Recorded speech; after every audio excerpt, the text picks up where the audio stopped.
Hi guys, I'm Günther again. I'm here.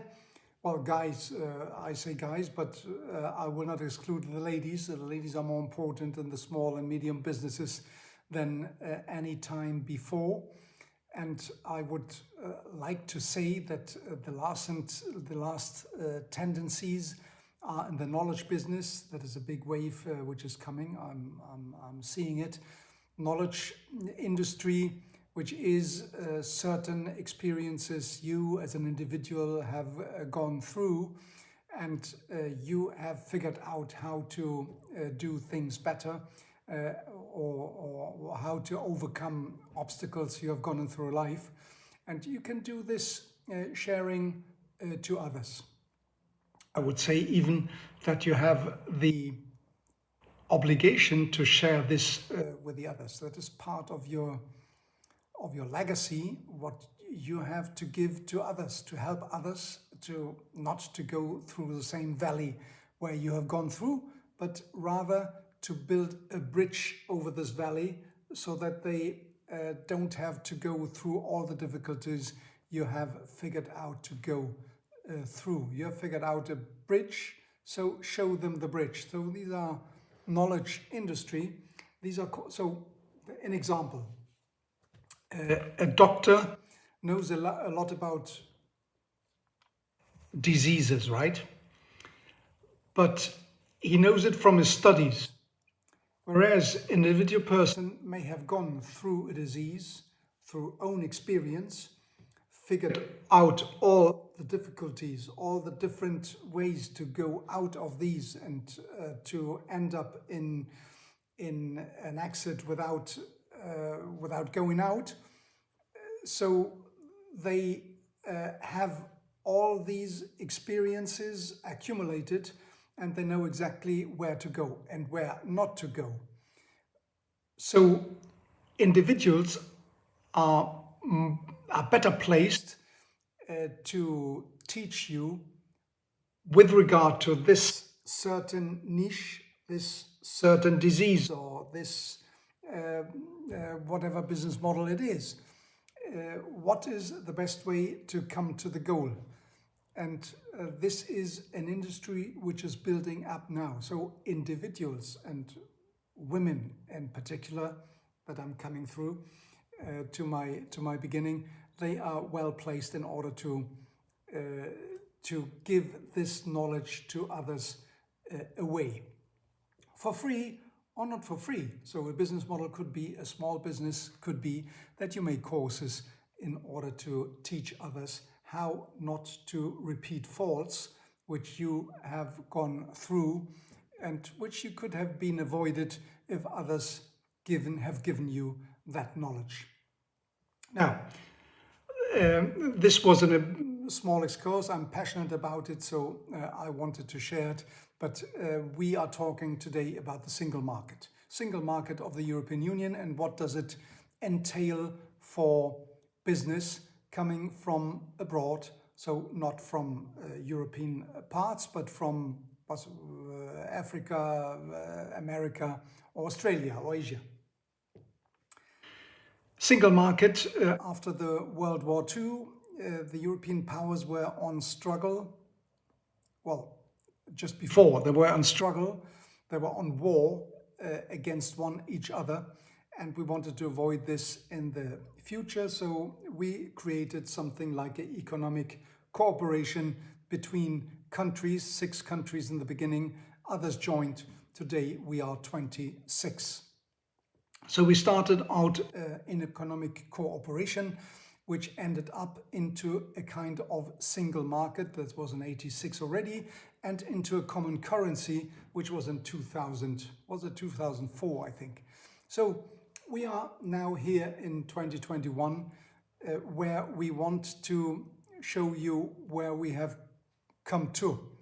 We have come to more than 600 million consumers, offering you to buy your products who are coming from abroad, and high value consumers, so to say, with high purchase power.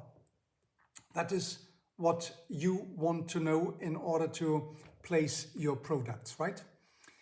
Single market meaning that we have no borders. So you can ship your product from wherever it is to Rotterdam, to Genova, to Athens, to any port, Barcelona, in Europe, and from there it can be distributed to whatever point in Europe you want to serve. So no borders. We have workers' freedom, borders freedom, capital freedom, and services freedom. That is what the end game is. We have, I would say today, an imperfect single market. But for you, you have some goods to offer, or for the European consumers, you are on the best way to have an open market for your products in whole Europe. Now, there are some limitations to it. Each time where we have a crisis, like the financial crisis, like the migration crisis, like the COVID, like a terrorism threat or whatever, then there are some limitations which are possible to be adopted by a member state, and then you have the frontiers again. That is possible. There's the limitations of the market. And then you have the incompleteness of the market as well. So the single market of the European Union is not complete. You see this in the intellectual property, which is what we are talking about here. Intellectual property is our big theme, and the small businesses are the other. So we want to have the same brand in the whole Europe, right? Well, brand is one of the most important, if not the most important, intellectual property, so the trademark. And there a solution is being provided to you. You have one single application, and you have the coverage of 26 member states, and you can defend yourself against counterfeiters or whatever against your trademark in 26 member states on the basis of that own title. That was not before. 26 member states, meaning that you need to go through each of the member states in order to get the coverage total. You can also as well choose not to go to each member state, but to go to one or two member states, but I wouldn't suggest you to do so. Coming from abroad, Europe for you is a whole market. You would not limit yourself to Denmark or to Sweden or to Finland, right? So this is the single market is also, we have only one language.